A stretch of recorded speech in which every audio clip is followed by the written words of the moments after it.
812। তাহলে আমরা হজ ফরজ হওয়ার পরে যদি ইবাদত করতেছি, নামাজ পড়তেছি, সব করতেছি, তাসবিহ দিতেছি, কিন্তু হজ করতেছি না, মরণটা কেমন হবে? কথা বলেন না, ইহুদি নাসারাদের মতো। নাউযুবিল্লাহ, আল্লাহ আমাদেরকে মাফ করুন বলে আমিন। আরো জোরে বলে আমিন। আমার ভাইরা, এই জন্য আমরা হজকে যখনই আমাদের জন্য সময় হয় তখনই আমরা কি করব? হজ করব। আমার ভাইরা, এবার রব্বুল আলামিন সে আগের হাদিসের কথায় আল্লাহ তাআলা কোরআনে বলছেন, আল হাজ্জু আশহুরুম মা'লুমাত ফামান ফারাদা ফীহিন্নাল হাজ্জ ফালা রাফাথা ওয়ালা ফুসুকা ওয়ালা জিদালা ফিল হাজ্জ। আল্লাহ বলেন, হজের নির্দিষ্ট কয়েকটি মাস আছে, যে ব্যক্তি সে সব মাসে ইহরাম করে নিজের উপর হজ অবধারিত করে নেয়, সেটা হজের সময় কোনো অশ্লীল কথা বলবে না, কোনো গুনাহের কাজ করবে না। কি করবে না? কোনো গুনাহের কাজ করবে না। রব্বুল আলামিন ওই আয়াতের শেষে বলেন, ওয়াতাযাওয়াদু ফাইন্না খায়রাজ যাদি তাকওয়া ওয়াত্তাকুনি ইয়া উলিল আলবাব। সুবহানাল্লাহ বলে। দেখেন আল্লাহ তাআলা বলেন, ওয়াতাযাওয়াদু ফাইন্না খায়রাজ যাদি তাকওয়া। সূরা বাকারা 197। আর হজের সফরে পথ খরচা সাথে নিয়ে নাও, বস্তুত তাকওয়ার উৎকৃষ্ট অবলম্বন। আমি আগে বলেছিলাম, তাকওয়া মানে সেফটি, তাকওয়া মানে নিরাপত্তা, তাকওয়া মানে নিজেকে আত্মরক্ষা করা। আল্লাহ তাআলা হজের পাথরগুলোর সঙ্গে, হজের সামানার সঙ্গে তাকওয়ার সম্পর্কের কথা বললেন। যে ব্যক্তি হজের সামানা সাথে নিল, সে তাকওয়া অর্জন করলো। সুবহানাল্লাহ। কোন সূরা আছে এটা? কত নম্বর আয়াত? 197। অর্থাৎ হজে যাবেন আপনি যদি একটা তামাক ট্যাবলেট নেন, আপনি তাকওয়া অবলম্বন করলেন। হজে যাচ্ছেন, আপনি একটা গ্যাসের ট্যাবলেট নিলেন, তাকওয়া অবলম্বন করলেন। হজে যাচ্ছেন, আপনি কিছু শুকনা খাবার দিলেন, তাকওয়া অবলম্বন করলেন। হজে যাচ্ছেন, আপনি ইহরামের কাপড় দিলেন, আপনি তাকওয়া অবলম্বন করলেন। অর্থাৎ হজে যাওয়ার ক্ষেত্রে আপনি যত কাজ এবং যত জিনিস দিবেন, সব আল্লাহ তাআলা তাকওয়ার সাথে শামিল করেছেন। সুবহানাল্লাহ। যেমন রোজা হলো তাকওয়া, রোজা কি? আর হজের জন্য হজের সামানা নেওয়াটাই তাকওয়া, হজের সামানা নেওয়াটাই তাকওয়া। আমার ভাইরা, হজ আমাদেরকে অনেক কিছু শেখায়, হজ আমাদেরকে অনেক কিছু শেখায়। আজকে শিক্ষাটা বলার সময় না, প্রায় 11টা বিষয় হজ আমাদেরকে শেখাচ্ছে। সব কথার ভুল কথা একটি কথাই আমি আপনাকে বলি, হজ শেখায় আখিরাত, দুনিয়ার নমুনা, আখিরাতের দৃশ্য। এটাই হলো হজের শিক্ষা। আপনি ইহরামের কাপড় বাঁধেন মানে আপনি মৃত্যুর পরে যে কাপড়ের কাপড় পরেন, এটাই আপনার জন্য শিক্ষা। এটাই আপনার জন্য কি? শিক্ষা। এরকম অনেকগুলো শিক্ষা আছে। অর্থাৎ আপনি পাগলের ভেষ ধরে ময়লাযুক্ত কাপড় পরে আপনার শরীরে ঘামের যতই গন্ধ করুক না কেন, আপনি সেখানে ভালো কিছু আপনি সুগন্ধি ব্যবহার করতে পারবেন না। আল্লাহ চাচ্ছে, বান্দারে আমার ইবাদত করতে এসে তোর শরীরে একটু ঘাম ঝরাচ্ছে, আমি এই গন্ধ আমি আল্লাহর কাছে অতি পছন্দ করি। সুবহানাল্লাহ। আমি আল্লাহর ইবাদত করতে এসে তোর মাথা উস্কো ফুস্কো হয়ে গেছে, চুলগুলো এলোমেলো, দীর্ঘদিন তুমি আশ্রয়তে পারতেছো না, আমার হুকুম নিষেধ।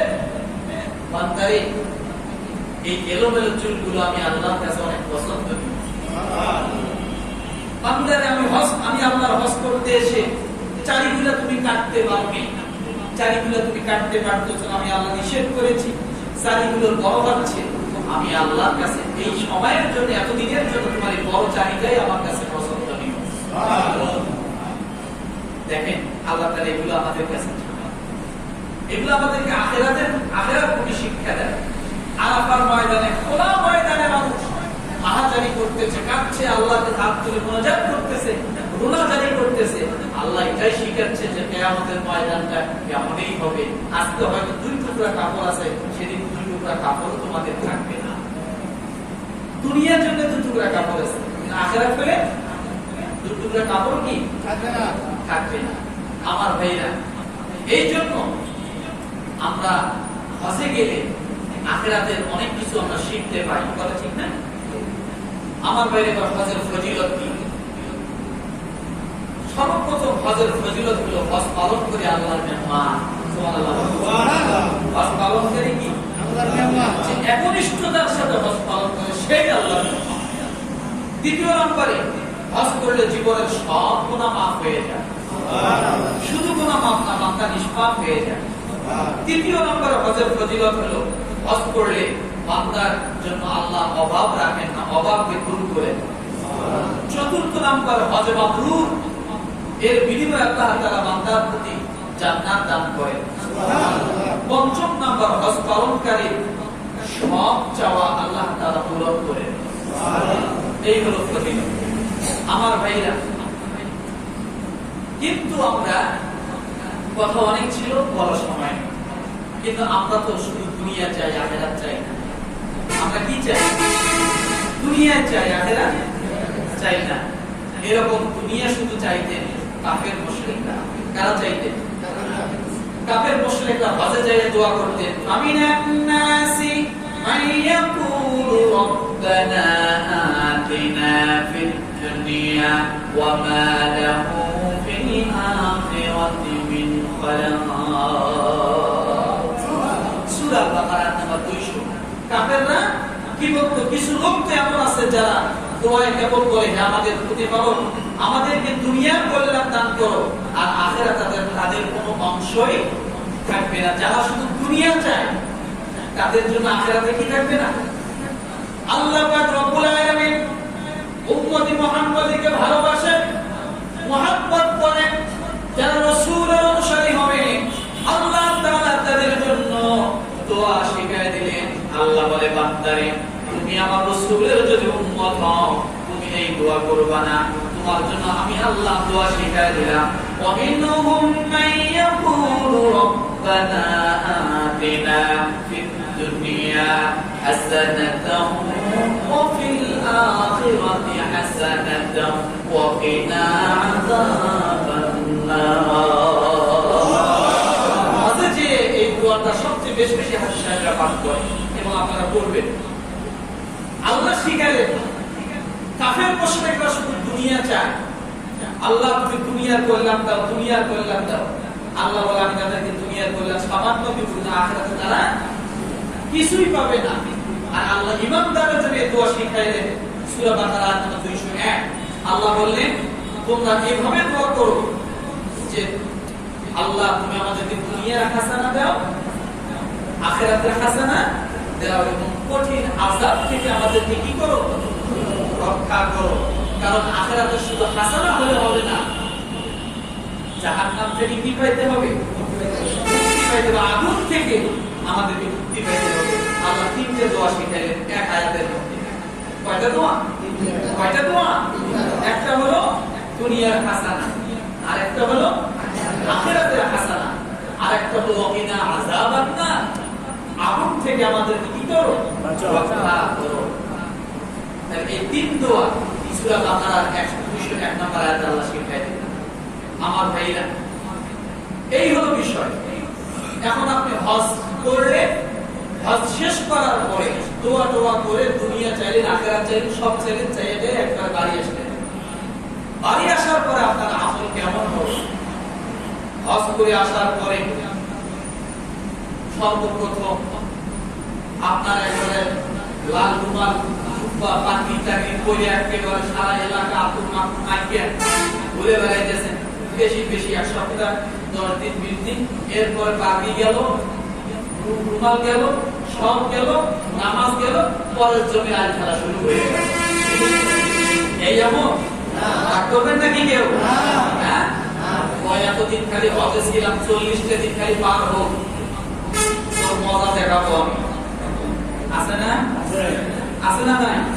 হজ করে আসছে 40 দিন, কিছু বলবো না, খালি 40 দিন পার হোক, 41 দিনের দিন তোর পদয়া করবো, তোরে কুরবানি দিব।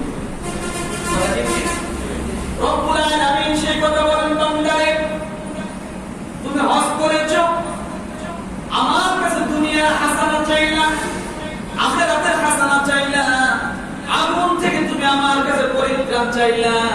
বান্দারে এবার তুমি বাড়ি যাবা, বাড়ি যাওয়ার পরে তোমার আমল কেমন হবে, তুমি কোন আমলের মধ্যে সম্পৃক্ত রাখবা? আল্লাহ পাক রব্বুল আলামিন সূরা হাজের 35 নম্বর আয়াতে আল্লাহ বলেন, আল্লাযীনা ইযা যুকিরাল্লাহু ওয়াজিলাত কুলুবুহুম ওয়াস-সাবিরিনা আলা মা আসাবাহুম ওয়াল মুকিমিস সালাতি ওয়া মিম্মা রাযাকনাহুম ইউনফিকুন। হাজী সাহেবরা যারা আছেন ভালো করে শুনেন, কাজ কি হজ করে আসার পরে শুনবেন কি? শুনবেন? এই বলে সামনে আসুন। আল্লাহ পাক রব্বুল আলামিন সূরা হজের 35 নম্বর আয়াতে বলেন, যাদের সামনে আল্লাহকে স্মরণ করা হলে তাদের অন্তর ভীতিকম্পিত হয়। অর্থাৎ হাজী সাহেব হজ করে আসার পরে হয়তো হজের পর্ব তার ভিতরে কিছুদিন যাওয়ার পরে আস্তে আস্তে লোভ পেয়ে যায়। যখন বান্দার সামনে কোনো জিকির করা হয়, বান্দার সামনে যখন ভালো কথা বলা হয়, আল্লাহকে স্মরণ করিয়ে দেওয়া হয়, বান্দা তখন কি থেকে আবার সংশোধন করে নেয়, নিজেকে আবার আস্তে বোঝায় নেয়। এরপরে আল্লাহ বলে, হাজী সাহেব তুমি ভালো করে শুনে রাখো, কোনো বিপদ আপদে আক্রান্ত হলে ধৈর্য হারা হওয়া যাবে না, মারামারি করা যাবে না, কুরবানি দিতে যাওয়া যাবে না, ফতিয়া করতে যাওয়া যাবে না। ও বান্দারে তোমাকে ধৈর্যশীল হতে হবে, কারণ তোমার সামনে অনেক ধৈর্যের পরিচয় পরীক্ষা আসতে পারে, যেগুলোতে তোমাকে পরীক্ষা দিতে হতে পারে, যার কারণে তোমাকে সেখানে শয়তানের ওয়াসওয়াসায় পড়ে যাওয়া যাবে না। এক নম্বরে আল্লাহ স্মরণে হাজী সাহেবের মন কি হবে? বিগলিত হবে। যেমন আযাব শুনলে হাজী সাহেবের বাড়িতে কি বসে থাকবে না, মসজিদে চলে আসবে। দ্বিতীয়ত হাজী সাহেবের সামনে অনেক ঝামেলা আসবে, ফিতনা আসবে, গানের আড্ডায় যেতে মন চাবে, বিভিন্ন শয়তানি কাছে যেতে মন চাবে, শয়তান তাকে প্রশ্রয় করবে, হাজী সাহেব চলো একটু গান দেখে আসি, নাটক সিনেমা দেখি, অনেক কিছু তার জন্য আসবে, ফিতনা, এগুলো বিপদ, এগুলো আসতে পারে। তখন হাজী সাহেবকে কি করতে হবে? ধৈর্য ধরতে হবে। আল্লাহ মুসিবতের কথা এখানে বলছেন যে আপদ বিপদ মুসিবত আসতে পারে, তখন কি করবে? ধৈর্য ধরতে হবে। এরপরে বলা হয়েছে হাজী সাহেবের তৃতীয় নম্বর কাজ হলো সালাত কায়েম করবে।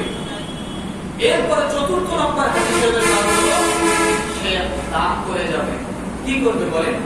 যা রিজিক দেওয়া হয়েছে তা থেকে কি করবে? দান করে যাবে, আল্লাহর পথে ব্যয় করবে। হাজী সাহেবরা যদি এই কাজগুলোতে হজ করে আসার পর সম্পৃক্ততা থাকে, তো আল্লাহ হয়তো তার হজের মাকবুল, তার হজের যে আকর্ষণ, আল্লাহ তাআলা তাকে হয়তো মরণ পর্যন্ত টিকিয়ে রাখবে। কালকে বলেন সুবহানাল্লাহ, আর আসতে বলেন সুবহানাল্লাহ। আমার ভাই, তাহলে আমরা হজ করব ইনশাআল্লাহ। বলে বলেন হজ করব ইনশাআল্লাহ। আমাদের সকলকে হজ করার তৌফিক দান করে বলে আমিন। হজ না করায় আমাদেরকে কাফনের কাপড় না পরায় বলে আমিন। ইহরামের কাপড় আগে, তারপরে যেন কাফনের কাপড় হয়, কথা বলে আমিন।